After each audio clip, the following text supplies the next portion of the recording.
여러분, 오늘 2019년도 우리 송년주일입니다. 우리 한 해를 결산해야 하고 또 우리 인생 언젠가 하나님 앞에서 결산해야 하는데, 저는 이 말이 가슴에 와 닿아요. 우린 나름대로 열심히 살았는데 과연 주님이 보실 때는 어떨런지, 이 말이 가슴에 와 닿습니다. 여러분, 오늘 하나님께서 칭찬받는 그러한 삶을 우리가 살자고 제목을 우리가 잡고 하나님 말씀을 대하고 있는데, 과연 우리는 하나님 앞에 섰을 때 어떠한 모습으로 설 수 있을까? 저는 오늘 말씀을 준비하면서 많은 생각을 해 보았습니다. 우리는 하나님 앞에 섰을 때까지 우리가 어떠한 판단과 평가를 할 때 물어야 될 전제 조건이 있습니다. 첫째는 자기 자신이 자기의 관점으로 자기를 판단해서는 안 된다는 사실입니다. 그래서 오늘 여러분, 고린도전서 4장 특별히 3절에 보면 사도 바울은 나도 나를 판단하지 않는다 그랬어요. 나도 나를 판단하지 않는다.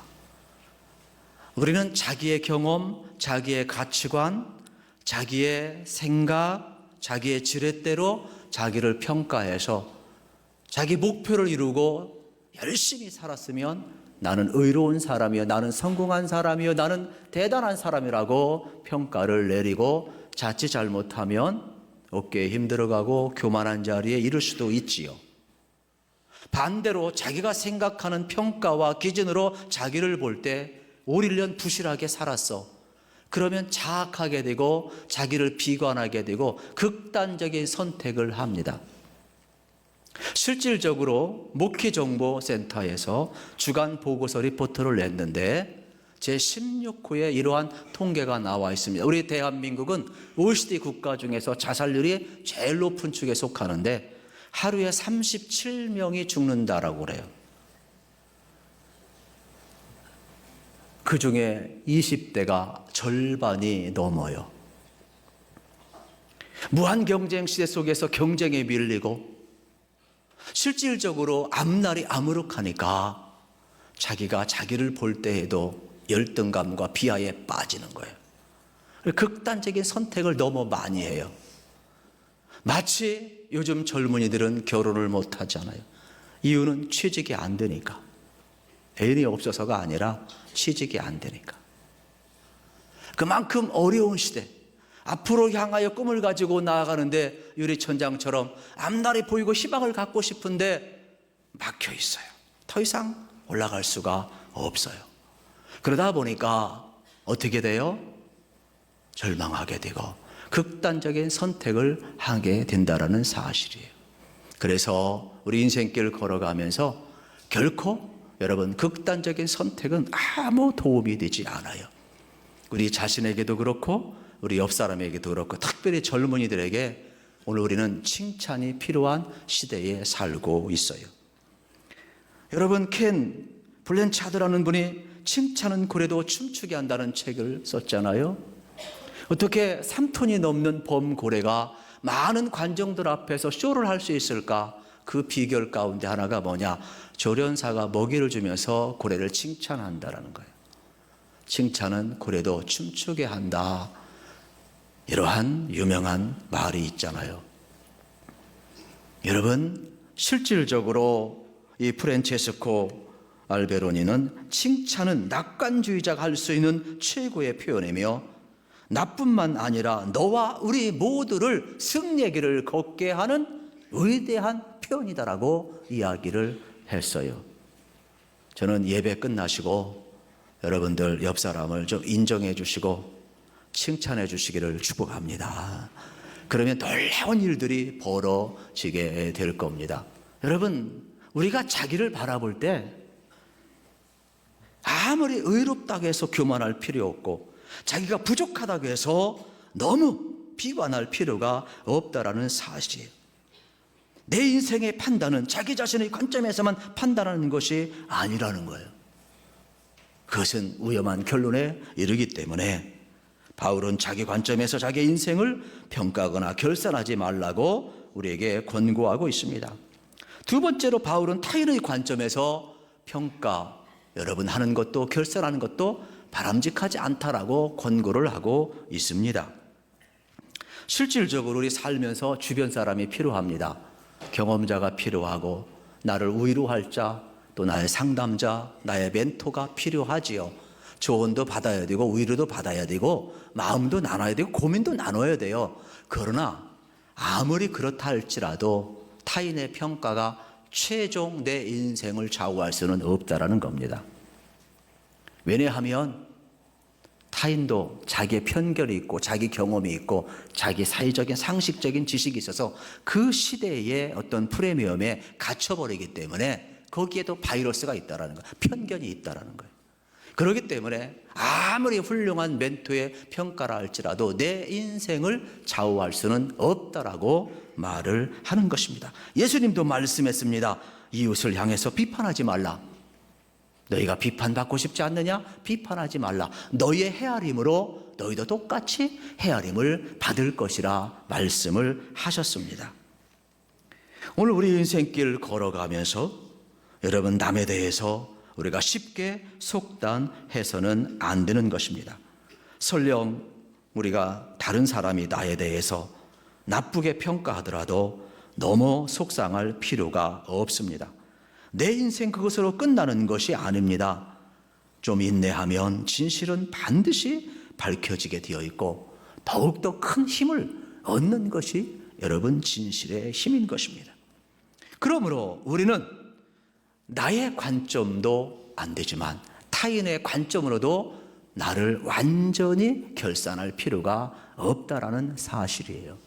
그래서 바울은 우리에게 뭐라고 이야기하느냐? 미켈란젤로가 이야기했던 것처럼 주님의 관점에서 우리가 우리를 평가하고 결산해야 된다라는 사실이에요. 우리 한번 인사합시다. 주님이 보시면 어떨런지요? 여러분, 우리 주님이 보실 때 어떨런지요? 이게 참 중요한 거예요. 주님 앞에 칭찬을 받기 위해서는 세 가지가 필요합니다. 첫째는 우리 정체성을 확인해야 돼요. 두 가지, 우리를 그리스도의 일꾼, 하나님의 비밀을 맡은 자라는 거예요. 이게 우리의 정체성이에요.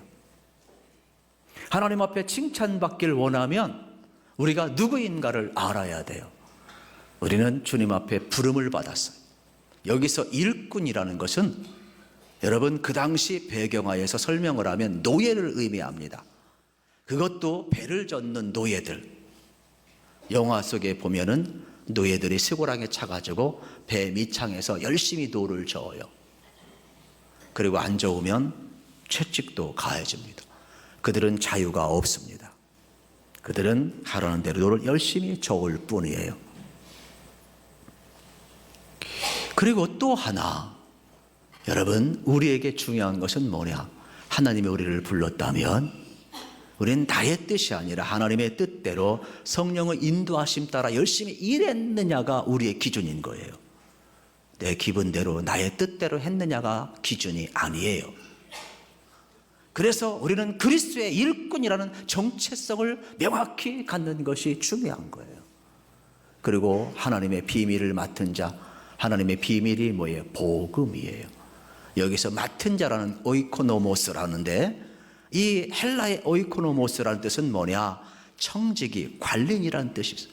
우리에게 시간도 물질도 심지어는 하나님의 교회까지도 우리에게 맡기셔서 잘 관리하도록 청지기적 사명을 주셨어요.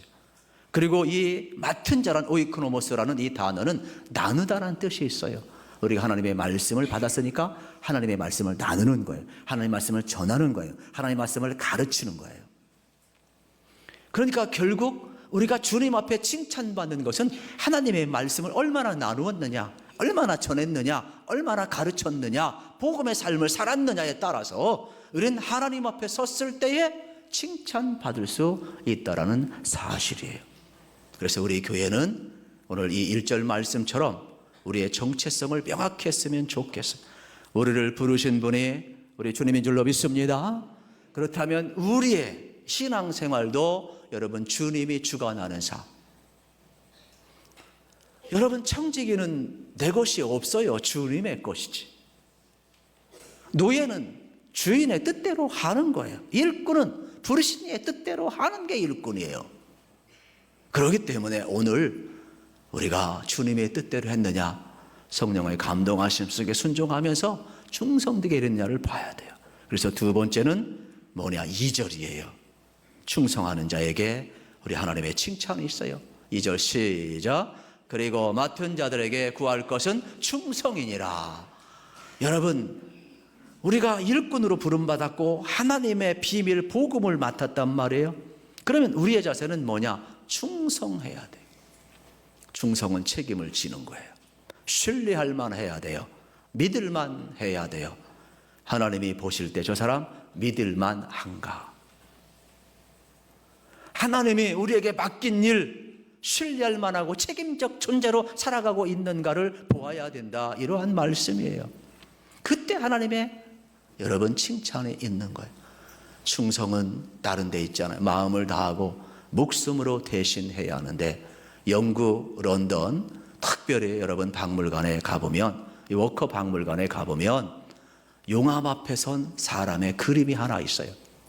이 콘트라라는 유명한 화가가 이 문지기를 하나 그렸는데, 이건 뭐냐, 폼페이 도시가 화산으로 완전히 잿더미가 되었잖아요. 영화로도 나왔잖아요. 역사도 다 알잖아요. 모든 사람들이 도시의 화산재가 다 뿌려지고 폭발을 하니까 살기 위해서 도시를 다 뛰쳐나와요. 그때 문을 끝까지 지키고 질서를 유지하고, 여러분, 수많은 사람들이 탈출하는 그 와중 속에서 용암이 자기를 덮는 순간까지 자기 자리를 그대로 지켜서 그대로 굳어버린 거예요. 그거를 기념해서 이 콘토라라는 유명한 화가가 여러분 그림을 그려서 영국 런던 이 워커 박물관에 지금도 장식되어 있는 거예요. 충성은 이런 거예요. 목숨으로 자기 자리를 지키는 게 충성이에요. 이러한 자들에게 하나님은 우리에게 칭찬해 주시겠다라고 말씀을 하고 있는 거예요. 그리고 세 번째는 여러분 5절에 나와 있는데, 특별히 여러분 주님의 때를 기다릴 줄 알아야 되는 겁니다. 우리는 너무 급해요. 여러분, 사람도 조금만 인내하면 진실을 알 때가 오거든요. 우리는 사람 앞에 인정받는 것도 중요하지만 하나님의 때, 여러분, 하나님이 반드시 각 사람의 행위대로 판단하시고 칭찬하시겠다고 약속하고 있어요. 저는 우리 모든 교우들이 5절 말씀처럼 정말로 철저히 하나님의 때를 기다릴 줄 아는 은혜가 있기를 주의 이름으로 축원합니다. 현대인들을 가장 아프게 하는 것은 뭐냐? 자기 기준으로 너무 쉽게 판단한다라는 거예요. 그래서 우리는, 제가 전제 조건을 이야기했어요. 여러분, 나의 관점으로도 나를 결론 내려서도 안 되지만 타인의 판단, 타인이 오고 가는 말 속에 너무 자기 인생 결론 내리고 극단을 택하는 것도 안 돼요. 우리를 판단하실 분, 우리를 귀하고 존귀하고 칭찬하고 상급 주실 분은 우리 주님이시기 때문에 그렇습니다. 그래서 이 진리 안에서 여러분 자유하시기를 주의 이름으로 축원합니다. 마인드버그라는 책을 여러분 읽어보셨습니까? 특별히 워싱턴 대학교 심리학 교수인 앤서니 그린월드라는 분이 쓴 책입니다. 이 책의 내용은 간단합니다. 사람들 안에 스스로 의식하지 못하는 편견과 고정관념이 숨어 있다는 거예요. 이것을 가리켜서 마인드 버그라고 이야기를 하는 겁니다. 자기도 모르게 사회와 문화의 영향으로 발생해서 사람들의 마음속에 있는 이러한 영향이 자기도 움직이고 타인도 움직인다라는 사실이 되겠습니다. 그만큼 우리가 사는 사회는 오늘의 가치관을 반영할 수밖에 없습니다. 그러나 오늘의 가치관이 우리 전부를 규정할 수는 없습니다.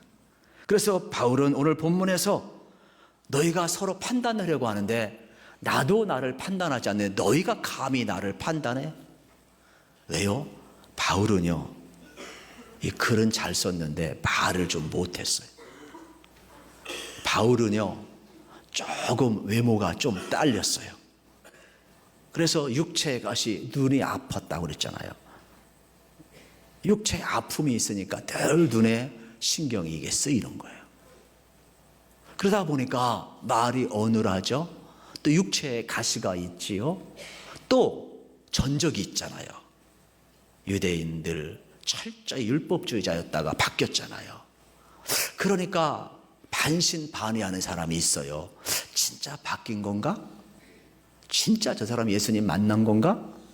저 모든 서신들은 참 진실한데 진정성이 있는 건가? 그래서 자꾸 시비를 거는 거예요.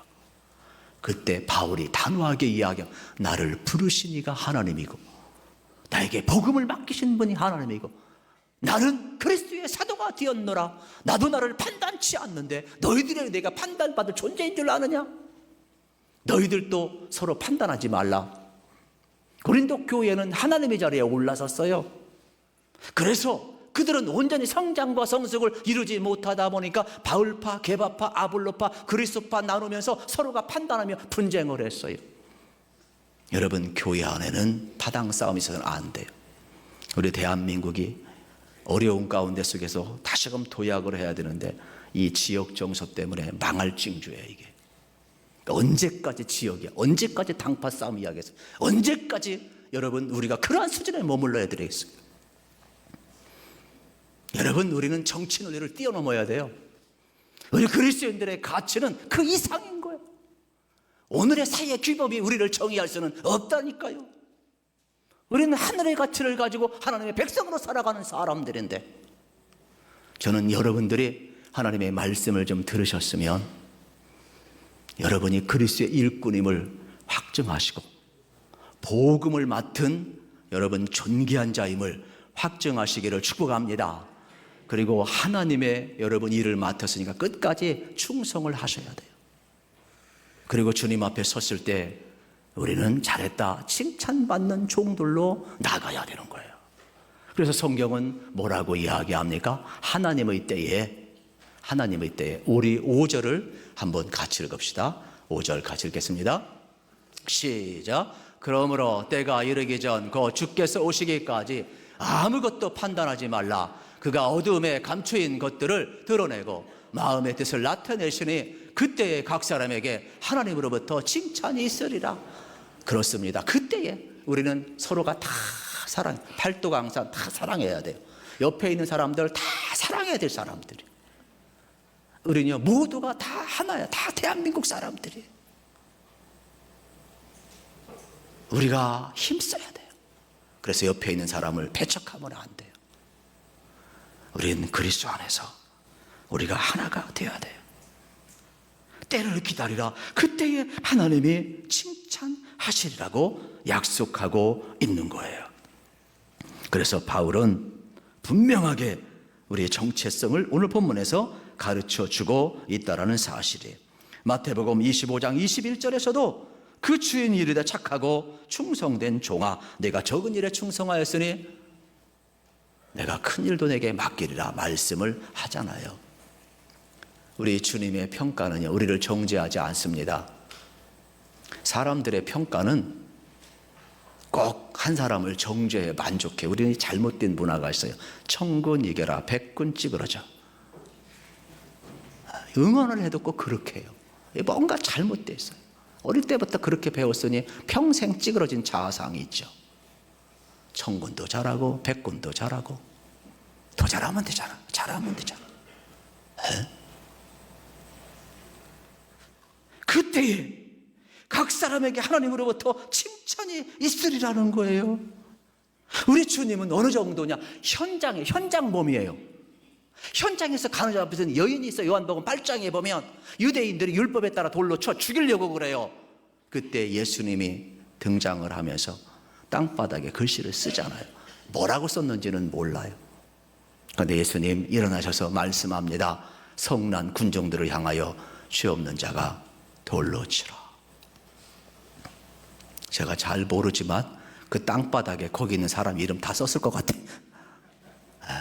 그래서 주님이 전능하신 분인데 그거 모르겠어요. 그런데 그 당시 사람은 양심이 있었어요. 돌을 내려놓고 갔어요. 타인의 현장범만 본 것이 아니라 자기의 약함도 볼 줄 아는 은혜가 있었어요. 다 내려놨어요. 그때 예수님 요한복음 8장, 여러분 특별히 11절에서 이렇게 이야기합니다. 예수께서 이르시되 나도 너를 정죄하지 아니하노니 가서 다시는 죄를 범치 말라 하시니라. 예수님의 선언이에요. 현장범도 용서하신 분이에요. 우리 주님의 평가는 정죄가 아니에요. 우리 주님의 평가는 그리스도 예수 안에 있는 자에게는 결코 정죄함이 없나니. 여러분, 우리의 편견, 우리의 아픔, 우리의 시각들, 그리스도를 만나면 내 정죄도, 타인을 향한 정죄도 녹아져요. 그러니까 우리의 초점은 그리스도를 만나야 되고 그리스도 안에 거하는 훈련을 해야 돼요. 신앙생활이 뭐냐? 그리스도를 만나고 그리스도 안에 거하는 거예요. 왜 재직 훈련을 하고 왜 세미나를 하고 우리가 왜 이렇게 예배를 드리냐? 하나님의 말씀을 따라 성장하고 성숙하고 그 삶을 살아내는 거예요. 구원받는데 목적 있는 거 아니에요. 구원 이후의 경영이 무엇인가를 알아야 되는 거예요. 그래서 우리가 출애굽기를 통하여 우리 인생의 경영을 새롭게 배우기 위해서 우리가 준비하고 있습니다마는, 우리 성도님도 저는 동일하다고 생각을 합니다. 이제 여러분을 이끌어가는 삶이 자기도 아니고 타인도 아니고 우리를 부르신 분이 주님이시고 은혜를 주신 분이 주님이시고 우리를 귀하게 쓰시는 분이 주님이신데, 여러분 우리가 너무 약점일딱 의기소침 안 했으면 좋겠어요. 우리 주님이 3번씩 부인한 베드로에게 나타나셔서 뭐라고 이야기합니까? 요한복음 21장에 보면 베드로야 내가 나 사랑하느냐? 거기에 푹 숙였어요. 민망하잖아요. 베드로야 너 나 사랑하느냐? 거기에 또 푹 숙여. 주님 아시잖아요. 3번째, 베드로야 요한의 아들 시몬아 네가 나를 사랑하느냐? 주님, 제가 주님 사랑한 줄 아시잖아요. 여러분, 베드로를 위로하시고 격려하시고 그러면서 내 양을 먹이라 사명을 주잖아요. 우리 주님의 목적은 정죄가 아니에요.